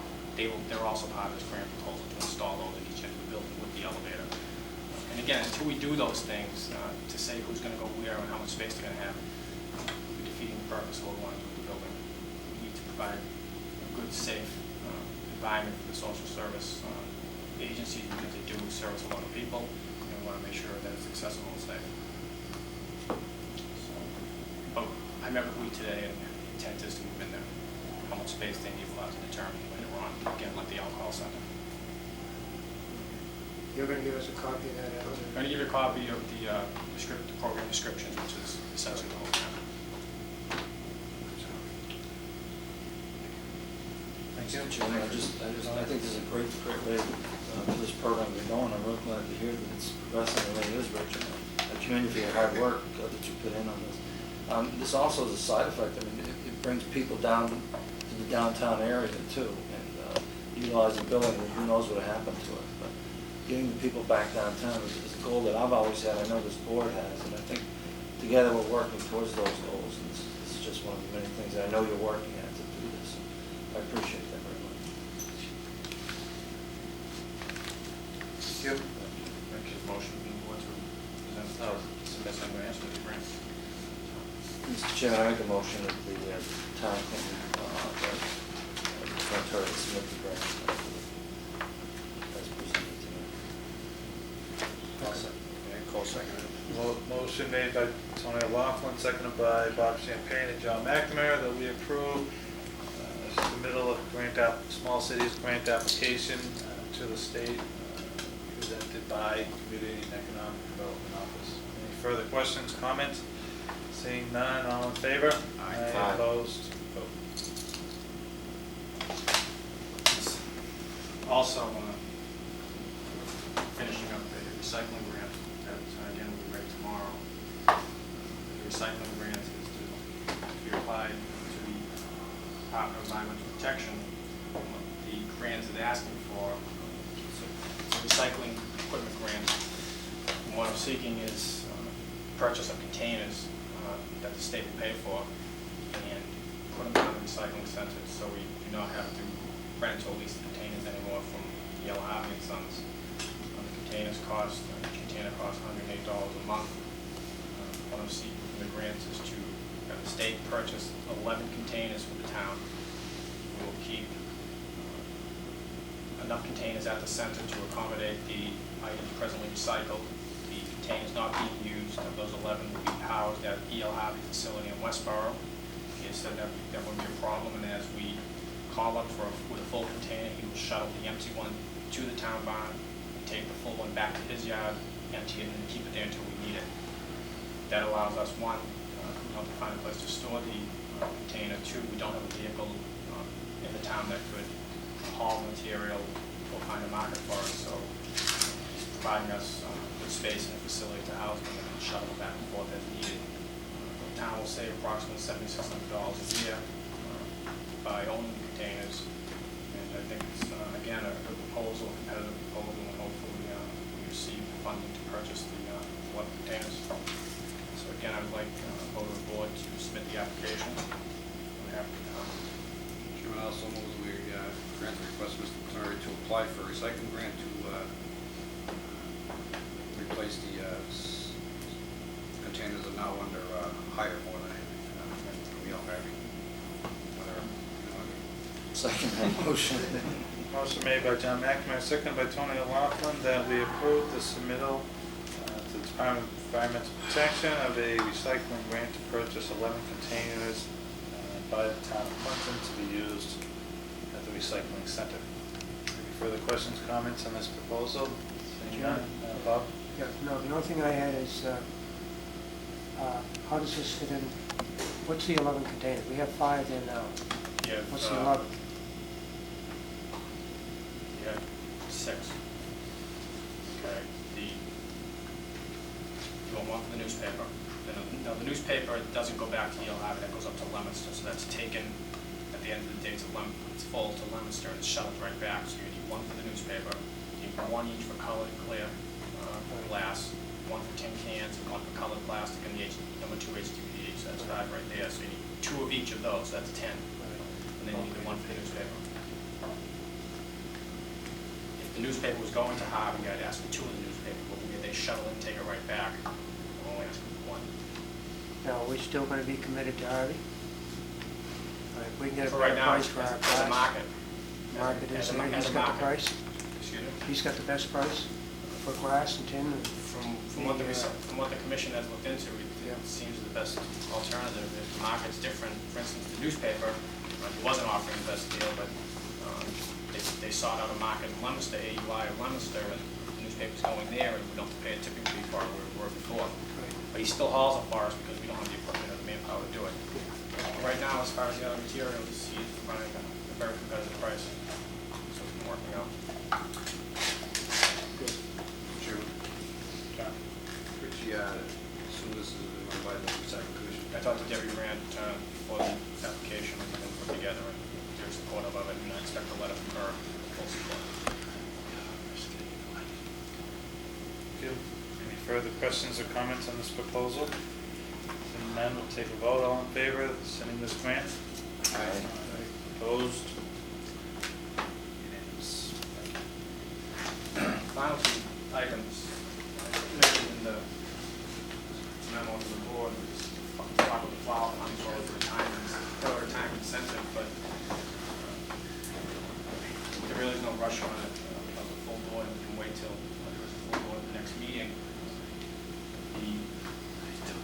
Especially the early retirement incentive program, I'd like the board to take the time with it and make sure that a couple of the eligibility requirements and we offer enough time to notify the employees, that everybody's notified properly and they can take the one that wants to take advantage of it, can take advantage of it, and no one gets missed. So, if the board has any questions on it, I'd like to wait. That's okay, so if it was a full board, we'll make part wait a couple of weeks. No problem? No, I have no problem with this. I know it doesn't kick in until we accept. Right, so we have time, and I talked to the time board, and the eligibility requirements are pretty straightforward. They're right from the state guidelines. But I'd like, again, the full board to be here, I want input from everybody, and once it's done right, I want to take our time to make sure it's done right. And I just want to make sure that the qualified employees are in fact notified of the fact. And finally, I just mentioned that the board wanted to put together an ad for the mechanic position. And what I want to do is a couple of things. One, check with the statutes to see if the board could resurrect the resume, because there were a few applicants for the job 6 months ago, and maybe resurrect those applicants and see if they're still interested. And we want to run a short ad to see if anybody else is interested and keep going on it right away, because we are running out of time. Right, well, now. I certainly wouldn't Discussion have, amongst the board. well, I certainly wouldn't have any problem with entertaining former applicants, but no doubt we would have to advertise, you know, for any other prospective applicants, people that may have been employed at that time, probably aren't employed today, that might be interested. I'd like to get going, if the board has any problems, I'll get it going right away. Let's get the advertisement, anybody change his mind. He's willing to reapply. Yeah, that's true. Whatever, I will, so move that the board of selectmen authorize Mr. Montori to start the process for advertising for position of town mechanic. Through that process, we'll try to work it out, so that we have a firm plan on how we're operating. Second. Motion made by John McNamara, second by Tony Laughlin, that we authorize the posting and advertising for position of town mechanic publicly, as was done previous. Use the same format and hope, we do have a couple of weeks, but hope that we can move along on this, because I know there is a lot of work there at the department, and any lapse there will be short and stuck for some help, so as soon as possible we can get going on that. I would note, Mr. Chairman, that Mr. Roberg did bring everything up to snuff right now.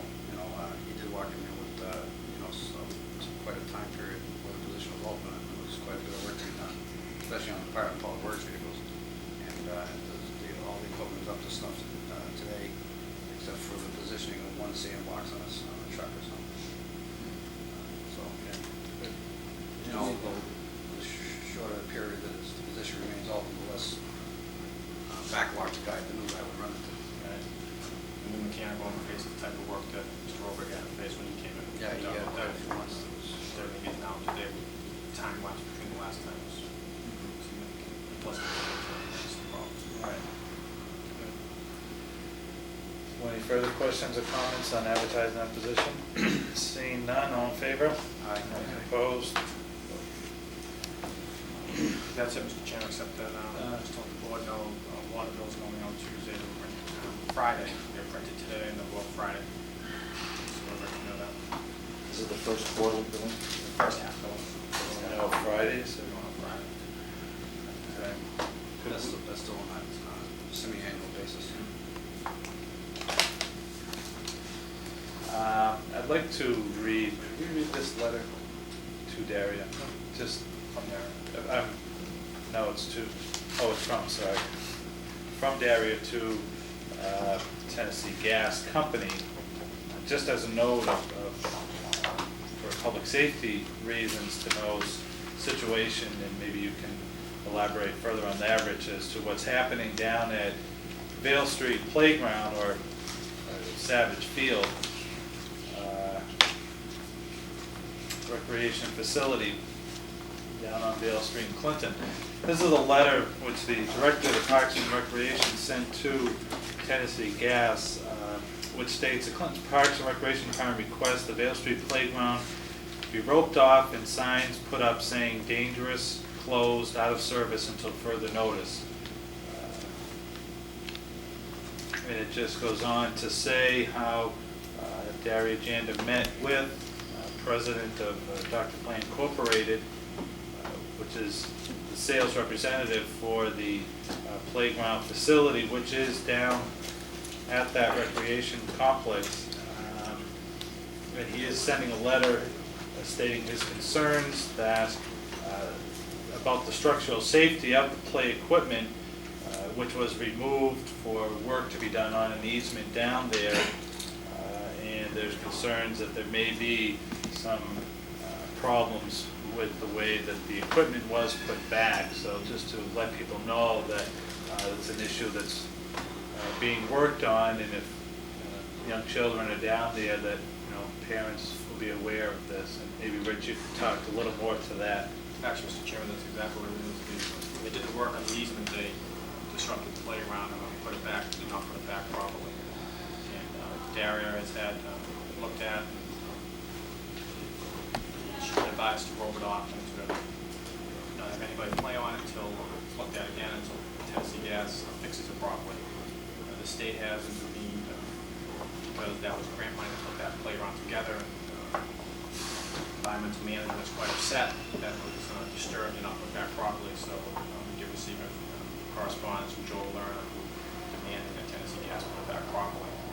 The town council was notified of this whole issue, so we hope to see the Tennessee Gas puts everything back properly and cooperates. I talked to Darren the other day, and having any new news on it, but nothing will be done, and we'll make sure Tennessee Gas helps put that back properly. Good. As I say, I expect to be resolved quickly, but just so people know in the meantime that there is a pending problem there, and to be aware of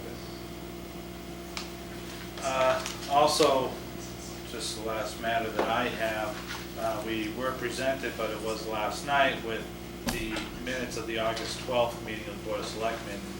Do we want to wait on that, or if we wanted to entertain accepting those minutes tonight, or do we want to wait till the next meeting? Mr. Chairman, also move that we put them off to the Okay. following week. Okay, any problem with that?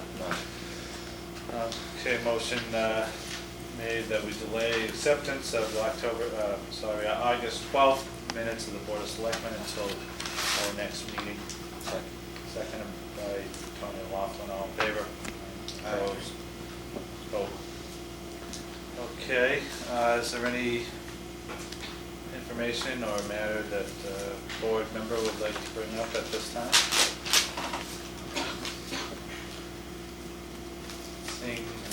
Seeing none, we will now open up the public comment portion of our meeting. Is there anyone who would like to speak? Mr. Winship? Yes, Mr. Chairman.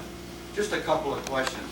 Regarding your vote to seek a recycling grant from the Department of Environmental Protection for additional equipment at the recycling center on Woodlawn Street, I'd like to bring to the attention of the board that as a result of a vote at the special town meeting last month on Article 15, according to my reading of the article as it was worded, if approved by the state's Attorney General as to the legality of the article, the recycling center would now be a non-conforming use in a residential 2 district.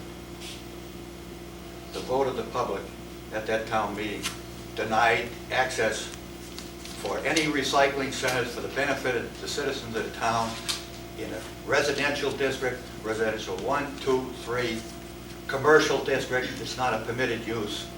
And in a industrial district, it requires a special permit. But what From the would town. that have to bear on the You grant? can't expand it. But on a the grant, non-conforming the use. grant is just purchasing containers. Yeah, but if you put more containers out there at any one time than you have now, you're expanding. It's gonna be the same number of containers, we're gonna. But I just wanted to understand that if there's any expansion, then it's illegal under the zoning bylaw that the voters passed at the special town meeting in August. But that's my reading of the article as it was written. It banned all composting in commercial and residential districts. In other words, a resident of town, if this is approved by the state's attorney general, will no longer be able to compost in their own backyard, vegetative matter, because it's banned under the zoning classification from residence 1, residence 2, residence B, commercial, and only allowed in industrial areas with a special permit from the zoning board of appeals. Now, I have one other question.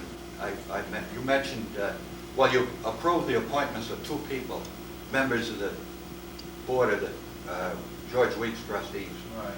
But you didn't say what their terms were, when they begin, when they expire.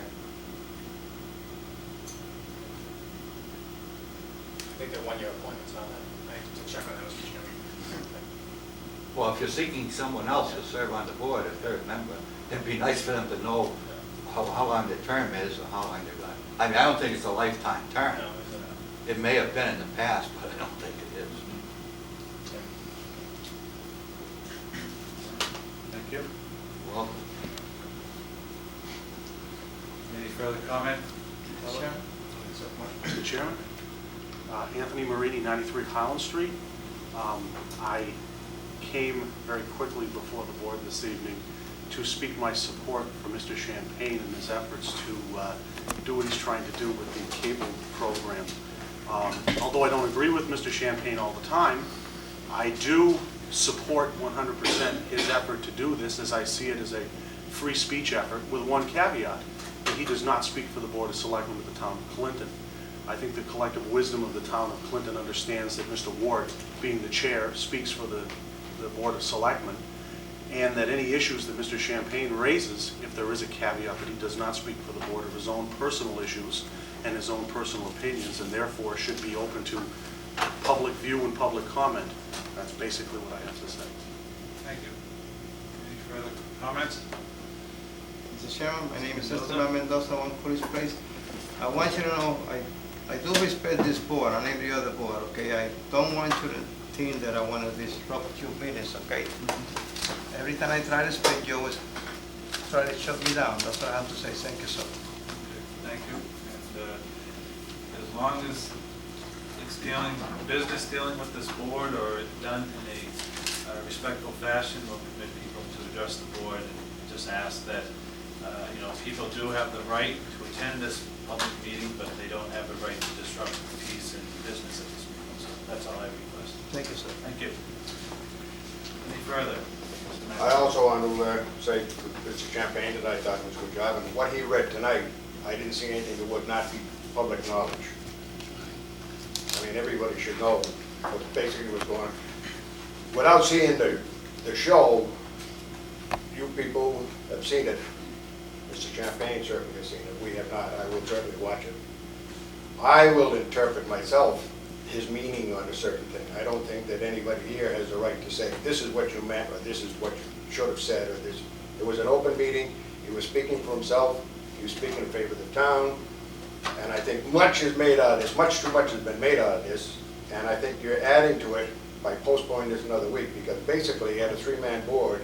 The reasoning for 5 was that if somebody didn't show up, you could act and conduct the town business. I don't see, this is greatly town business. I mean, I think it's very, very picky of myself. But I think, again, without seeing the show yet, just reading what Mr. Champagne has said, Selectman Champagne said tonight, I certainly will watch the show. I will make my own interpretation of what his meaning was. If out of content, you know yourself, the next 3 words that I'm going to say, I don't know what they're going to be. I mean, if somebody poses a question to you and you answer it to the best of your ability, as long as it's not highly confidential, I see nothing wrong with this. I see nothing wrong with this at all. And I think it would behoove this board to go on a show like that, whether it be 1, 2, 3, 4, or 5. And I do think I heard Mr. Champagne say that he informed you that he was going on. I think if there was any objection, it probably should have made at that time. And as far as Mr. McNamara leaving anything out, you inserted tonight about fire prevention. I didn't see you ask permission to speak about it. I don't think you should have to. I think you should be able to say whatever you want at that point. But he did leave something out.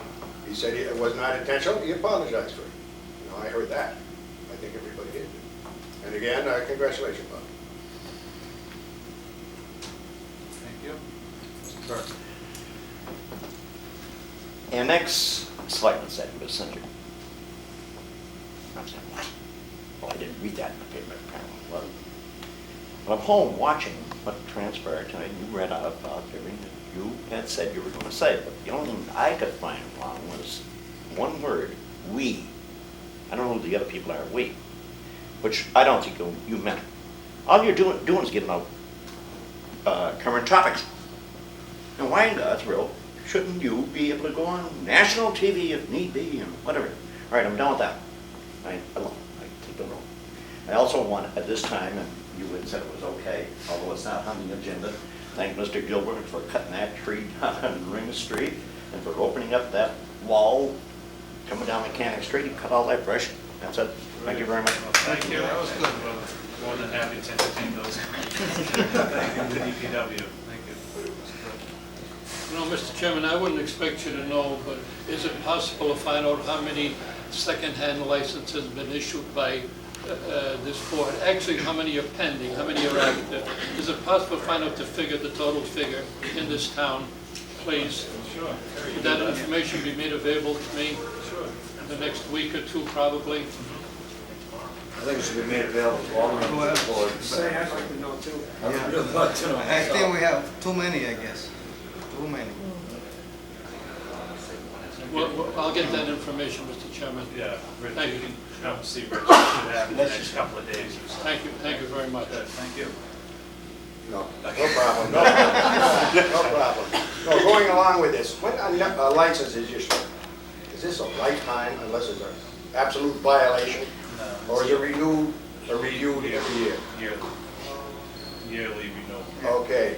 Prior to that, would not, again, it behoove the selectmen to notify the town in case there is an abutter who has a complaint? Now, when somebody comes in, sits in that chair about it, you would have legitimate complaints about the way they're conducting their business. I have no problem with it. I'm not talking about that. I'm just saying, I think it would behoove you, again, to find out if there are complaints of the way somebody's conducting their business. If they're supposed to have 6 cars, they wind up 3/4 of the year having 12 unless somebody's going to come down. And is there any investigation of this prior to renewal? There should be an investigation going on the property before they're up for renewal, without notifying them, even if you were to drive by. I don't see where you're breaking anybody's privacy that way. Okay. That's fine. Okay. Thank you. Any further comments?